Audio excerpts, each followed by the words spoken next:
আলমী ভালো আছেন আপনারা? একটু সাইডে আপনারা দাঁড়ান, আমাদের ভাইরা যাতে একটু দেখতে পারে।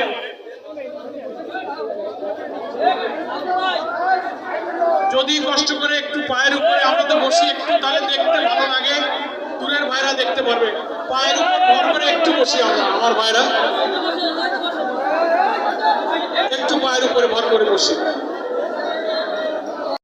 জনগণের স্বতঃস্ফূর্ত উপস্থিতিতে আজকের এই পথসভায় উপস্থিত আছেন বাংলাদেশ জামাত ইসলামীর কেন্দ্রীয় গণপরিষদ সদস্য মৌলানা আবুল কালাম আজাদ, কেন্দ্রীয় বাংলাদেশ সুরার সদস্য সম্মানিত জেলা আমির মৌলানা ইমরান হোসাইন, খুলনা মহানগরীর সম্মানিত আমির অধ্যাপক মাহফুজুর রহমান, আরো উপস্থিত খুলনা জেলার সেক্রেটারি মুন্সি মিজানুর রহমান, জেলা মহানগরের সম্মানিত আরো অন্যান্য নেতৃবৃন্দ, বিএনপি, জাতীয় পার্টি, জামাত ইসলামী